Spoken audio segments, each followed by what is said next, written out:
their thoughts and to take action, and it gives them that confidence that they may need to take it a step further. And so I remind them, we're learning together here. And there is that vulnerability in the learning and in teaching. To learn, we have to make ourselves vulnerable. And when we do that, we're basically communicating to each other in the classrooms, to me to them, them to me, that we are trying to better ourselves. We are opening ourselves up to growing, to these new experiences, and just having fun together and existing together. And so in that, as a facilitator, I really like to show compassion and empathy, and that is one of the most powerful tools we also have as educators. And to remind them that we're human, and that it is okay if we make mistakes and stumble and fall, and whether it's in sharing our stories or through dancing, it's okay if we struggle. It's okay, we'll step up and do it again. When you humanize this learning process, it helps reduce that fear. And so it helps them feel more empowered to take control of their own learning, to do it on their own without having to hold their hand and take them. Maybe at first we are, but after that it becomes very natural. And for them to engage with the learning process, to not fear it, but rather to embrace it. And so this is all done through all of our reflections in class that are done collectively to create community, and it's done through the writing and the dancing. And so one thing I want to leave on is that in my class, and a lot of our classes, as Melissa and John have mentioned, there's a lot of fear, and they kind of approach it with resistance.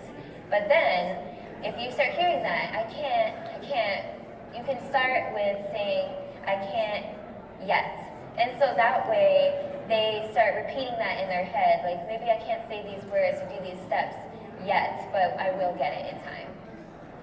Cool. Thank you, Natalie.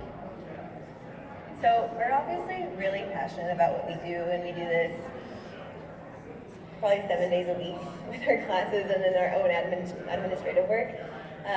But we'd love for you to do this in your class, so I'd like to share some steps for you to start telling stories through dance in your own class. And if you do, please tell us how that goes. The first is, of course, creating a safe and inviting and fun space for them to experiment not only with language, but with dancing.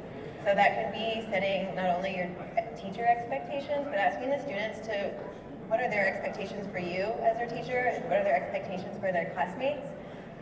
I'm teaching at a middle school this semester, and some of the expectations in our class are embracing vulnerability by recognizing we're all at different levels, so we don't look the same, we don't move the same, but that still makes our dance more beautiful. The next is, another expectation in my class is embracing weirdness, because like I said, doing the caveman stuff is kind of weird, but just be open to it. If we do yoga poses in class, that's weird too, but just let it happen. Other expectations that my middle schoolers themselves came up with was no judgment zone, positive speech only, and if people are not agreeing with these expectations, just remind them, you came up with this, guys. This is for you. As for us as the facilitators, it's important for us to show them it's okay to be silly and even own our mistakes.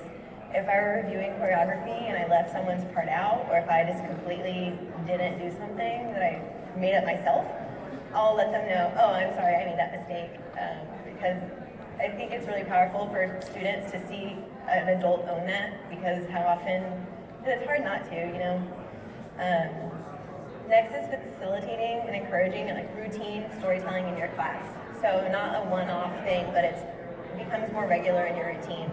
And it might at first be met with resistance, but the more they do it, since